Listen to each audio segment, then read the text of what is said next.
भारत खरीद सकता है Sukhoi 57 M1 jet.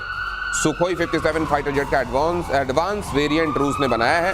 Super Sukhoi Su-57 M1 America के F-35 और चाइना के J-20 को ये टक्कर देने वाला है। अभी एडवांस वेरिएंट क्या है और किस लिए ये बनाया गया है? अभी तो Su-57 आया था, उसका एडवांस वेरिएंट इतना जल्दी ये क्यों लाया गया है, ये भी जरा समझने की कोशिश करते हैं कैप्टन श्याम।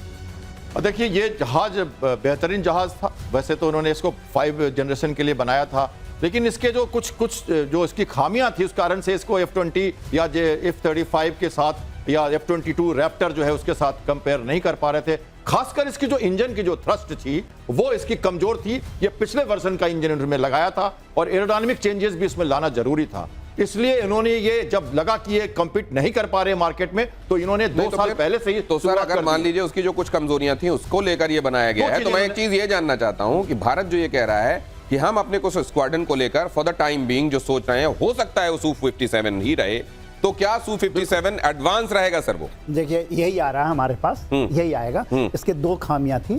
खामियां कहते हैं कंपैरिजन, क्योंकि ये किसी को नहीं पता था। इसने जितने भी ट्रायल हुए हैं, जितने भी एयर शोज देते उसमें अच्छा काम किया था, मगर ये कह रहे थे कि Su-34 की इसकी इंजन लगी हुई है, पुरानी इंजन आपने लगा दी है। दूसरा, जो हेलमेट पहनते हैं ना, जो पायलट पहनते हैं, जिसके अंदर में बैटल पिक्चर मिलता है, तो उसके अंदर में इंटीग्रेशन कम था। अभी इन्होंने किया है, इन्होंने अभी दुनिया अचंभित है, 30 टारगेट को एक साथ ये पढ़ पाएंगे, 16 को इंगेज कर पाएंगे इससे।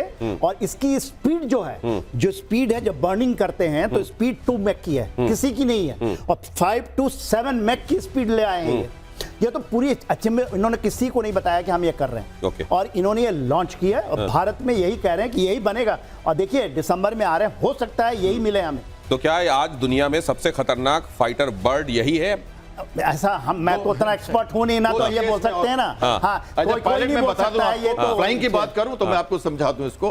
हेड अप डिस्प्ले की बात की उन्होंने, AI लगाया इसमें उन्होंने, और रेडार का उन्होंने बहुत तगड़ा इसमें लगाया है। और 1/3 ऑफ रशियन फ्लीट कल को यही जहाज रखेगी, इसलिए भारत भी इसको लेगा, क्योंकि हमें आराम से मेंटेनेंस भी मिलेगा और ट्रस्टवर्दी पार्टनर मिलेगा। तो Su-57M 5th जनरेशन का बेहतर और सबसे अच्छा जहाज बनने वाला है। अगली खबर लीजिए, ब्रह्मोस NG मिसाइल को लेकर बड़ी खबर। रूसी सेना में ब्रह्मोस को शामिल करने का फैसला। ब्रह्मोस NG को शामिल कर सकता है रूस।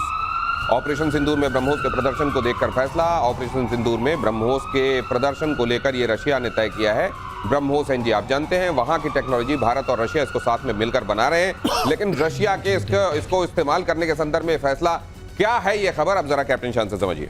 देखिए, 2 चीजें इसमें। एक, ब्रह्मोस का प्रोडक्शन जो हम कह रहे हैं कि हमारे पास कम है, और हमने लखनऊ में उसको हर साल 100 बनाने की कोशिश हम करने वाले हैं। अगले साल से 100 बनेगा, अभी तक 25 साल में 25 बन रहा था। और दूसरा है इस ब्रह्मोस को, जो हमारा प्रेजेंट वर्जन है, इसको लाइट करना, छोटा करना और सी, एयर और लैंड से तीनों से इसको बनाना, इसकी स्पीड अच्छी करना और इसकी कैपेबिलिटी बढ़ाना। तो NG जो है नेक्स्ट जनरेशन जो है, ये अगले 2 साल में, जिसकी टेस्ट फ्लाइट 25 के अंत तक करने वाले थे, अगले साल शुरू हो जाएगी। तो दोनों 2 चीजें, एक है प्रोडक्शन बढ़ाना और रशिया इसको खरीदेगा, हम फिलीपींस को भी देने जा रहे हैं तीसरी बैटरी, और एक्सपोर्ट मॉडल इसका हम देख रहे हैं। और दूसरी बात, इसके जनरेशन को आगे बढ़ाना। तो जो दूसरा बात है, वो हमें वो मिसाइल देगा जो हमारे लिए बहुत ही बेहतरीन होगा, लाइट वेट होगा, और एयर से भी हम उसको लॉन्च कर पाएंगे, जैसे कि MiG-29। अभी हम MiG-29 के साथ इसका इंटीग्रेशन करने वाले हैं, और तब हम एक air to surface missile capable platform बनेंगे। और इधर उत्तर कोरिया के शासक को लेकर यह खबर देखिए, किम जोंग ने बेटी किम जू के साथ पहली विदेश यात्रा की।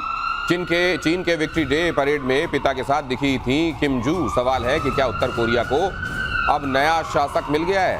हमने बीते दिनों यह भी देखा था कि किम जू से एक ऑफिसर ने बात कर ली थी, और वो बात इतनी नागवार गुजरी थी किम जोंग उनको कि उन्होंने मृत्युदंड दे दिया था उस ऑफिसर को। देखिए, मैं यहाँ पर 2 चीजें हैं। एक तो जिस तरह से शोकेसिंग की है, और पहली बार जब किम जोंग उन आए थे चाइना में, तो उनके साथ में ही आई और पीछे खड़ी हुई दिखाई दी। इसके पहले 2-3 बार और दिखी हैं उनके परेड में। जब उन्होंने मिसाइल फायर किया था तब भी वो साथ में खड़ी हुई। इनकी उम्र के बारे में अनुमान लगाया जाता है, कोई आधिकारिक नहीं है, वो है कि 15-16 साल की है बच्ची है। दूसरी जो बड़ी बात है, अभी तक जो किम जुन उनके फादर होते थे, उनकी डायनेस्टी में कोई भी फीमेल नहीं आई। तो जनरेशन की बात ये कहते हैं ना कि मेल फीमेल की कौन उसका लेगा, तो एक मैसेजिंग है कि हम बदल देंगे।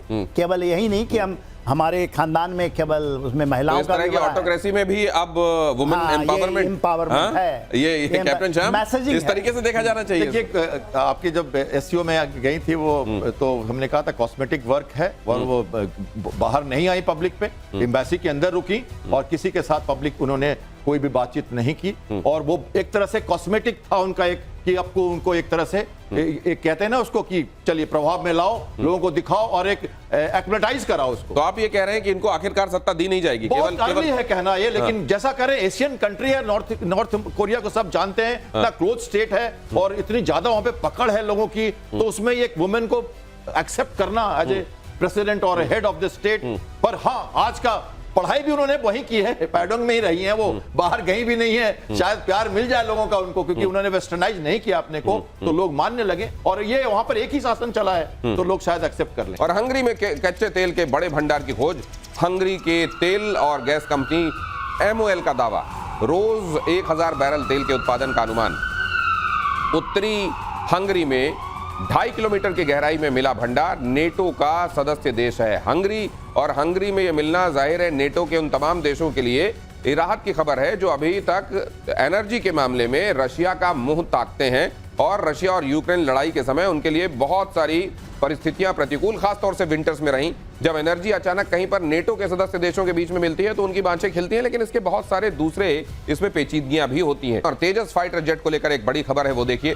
तेजस MK1A के प्रोडक्शन में तेजी आएगी। डेनमार्क के फैसले से प्रोडक्शन में आएगी तेजी। डेनमार्क ने तेजस कंपोनेंट के निर्यात से प्रतिबंध हटा दिया है। तो तेजस मतलब भारत के आत्मनिर्भरता के संदर्भ में अपने जो प्रयास चल रहे हैं उनको गति देने के लिहाज से एक और सकारात्मक खबर। जनरल सिन्हा, देखिए, जो डेनमार्क से जो चीज़ आ रही है, क्योंकि एक पार्ट आ रहा है, इंजन चार्जर टर्बो कहते हैं, वो चीज़ आ रही है, एक चीज़ वो, क्योंकि ये बड़ी क्रिटिकल है और ये साउथ कोरिया भी उसको नहीं दे रहा था, जिसके कारण ये चीज़ थी और उन्होंने रिस्ट्रिक्शन लगाई थी कि डुअल यूज़ नहीं कर सकते आप, इसको सिविल में भी यूज़ करें और फिर, तो वो रिस्ट्रिक्शन हटी है।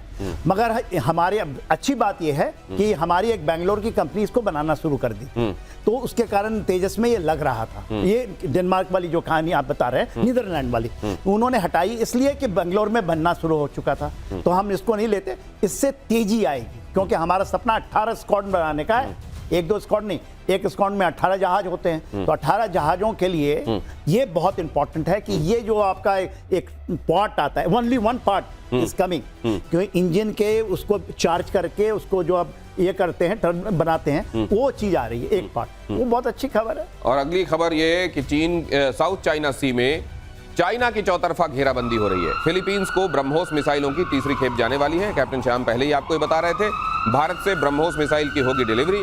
उधर अमेरिका ने जापान में टाइफून नेमेसिस की तैनाती शुरू कर दी। तो उधर टाइफून नेमेसिस की तैनाती, इधर ब्रह्मोस का भेजा जाना, क्या साउथ चाइना सी में चाइना के एम्बिशंस को वाकई लगाम लगाई जा सकेगी? क्योंकि बड़ी सारी जगहें आप जानते हैं साउथ चाइना सी में ऐसी जहां बड़ा ब्रेजन तरीके से चाइना ने दुनिया भर के तमाम नियमों को धता बताते हुए, उनको एक तरीके से फाड़कर रद्दी की टोकरी में फेंकते हुए अपना दबदबा वहां कई जगहों पर दिखाया। क्या वाकई उसको नकेल डाली जा सकती है, या ये प्रयास हैं, ये किए जाते रहना चाहिए, लेकिन फिलहाल वो जिस तरीके के एम्बिशंस आगे लेकर चल रहा है उसके लिए नाकाफी लगते हैं? जनरल सिन्हा, आपका क्या आकलन? मेरा एब्सोल्युटली सही है। हम देख रहे हैं वहाँ फिलीपींस को देख रहे हैं, 3rd बैटरी जाने वाली है, 2 बैटरी पहले चली गई है, 3rd बैटरी जा रही है। इसके अलावा आपने ऑस्ट्रेलिया का भी आपने कवर किया था, कहीं डार्क ईगल भी लगा दिया है, उसको अमेरिका ने दिया है वहाँ पर, अभी जापान में लगा रहे हैं। तो ये अच्छी चीज़ है, चाइना को घेरना अच्छा है।